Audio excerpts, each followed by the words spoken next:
Have you ever pondered what it would be like if history held secrets beyond our comprehension? Welcome to the quest for the King's Blood.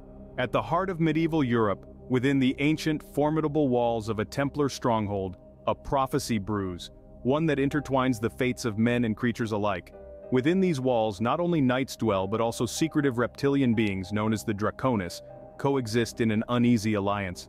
Our tale commences with Sir Reynold, Brother Thomas and Sir Geoffrey, brave and loyal Templars, and their reptilian counterparts, Silith and Zara Khan, guardians of the Draconis race, all entrusted with the secrets of their shared order. Amidst the echoing halls of lore and knowledge, they stumble upon a cryptic scroll, the ancient scroll of prophecy. It foretells not only of the king's blood, but also of the pivotal role the Draconis play in its destiny. This relic, as elusive as it is powerful, is said to hold the of the universe. A sage named Elior, a man shrouded in mystery, steps forth from the shadows, offering guidance to both knights and reptilians in their impending quest. And thus, with the prophecy uniting the fates of man and reptile, a journey of epic proportions was about to begin. With the prophecy as their guide, the Templars embarked on a quest filled with danger and mystery. The ancient stronghold faded into the distance as they ventured forth, their hearts filled with a mix of anticipation and trepidation. The prophecy of the king's blood, a cryptic puzzle wrapped in enigma, had set them on a path that was as much about self-discovery as it was about finding the relic.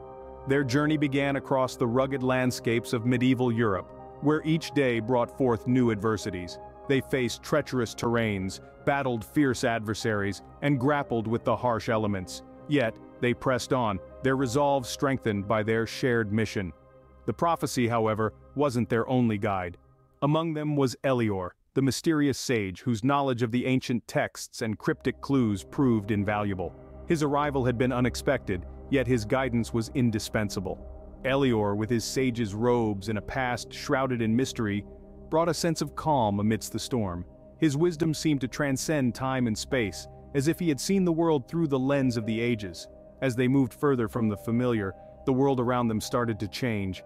The landscapes morphed into a blend of the earthly and the otherworldly, the known and the unknown.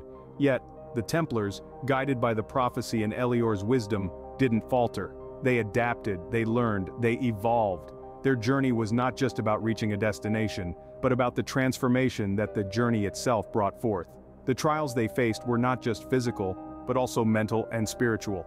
Each challenge, each adversity, took them one step closer to understanding the prophecy, to unraveling the mystery of the king's blood.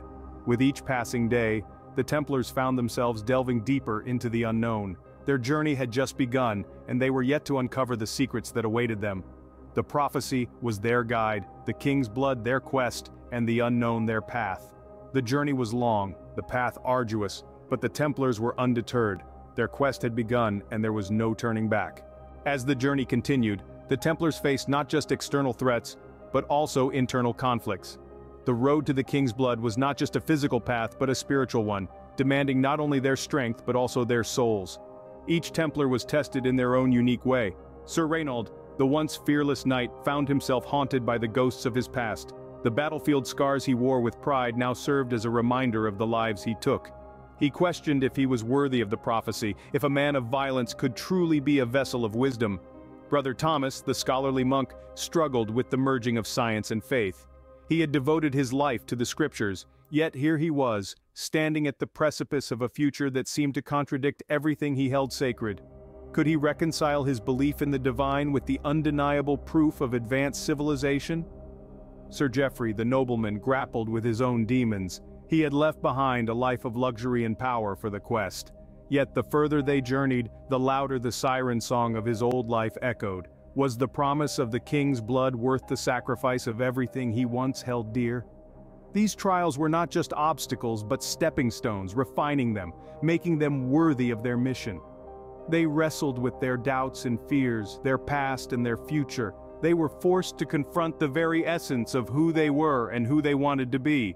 But the trials they faced didn't weaken them. Instead, they brought them closer, forging them into a brotherhood stronger than any they had known. Each challenge they faced, each hurdle they overcame, brought them one step closer to their goal, to the king's blood. Despite the trials, they pressed on, driven by the prophecy and the lure of the king's blood. They had come too far to turn back now. They knew the path to wisdom was not easy, but they were ready. For they were not just Templars, they were seekers of truth, ready to face whatever the future held. Their journey led them to the Atlantean Crypt, a place where past and future converge.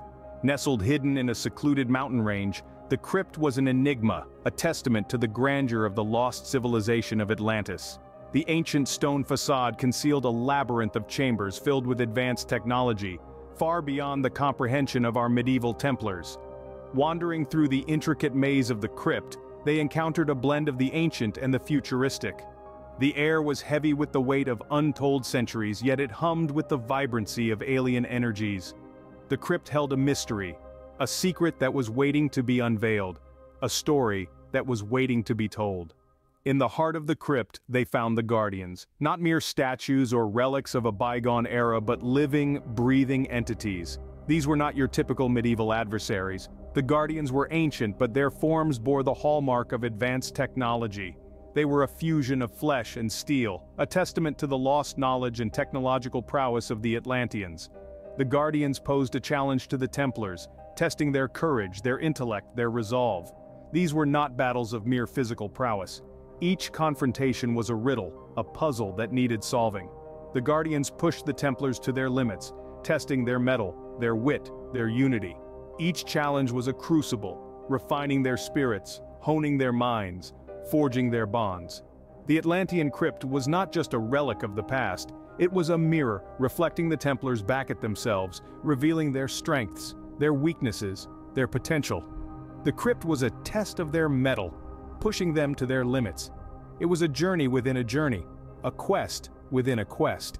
And as they delved deeper into the crypt, they delved deeper into themselves, discovering not just the secrets of the Atlanteans, but also the secrets within their own hearts. In the heart of the crypt, the Templars discovered the true meaning of the king's blood. It wasn't a physical substance as they'd initially believed, but a cosmic truth, a matrix of knowledge and wisdom woven into the fabric of the universe itself.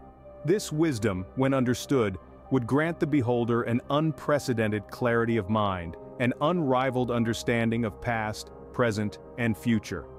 The king's blood, it seemed, was destined to reveal itself to those pure of heart and steadfast in their quest for truth.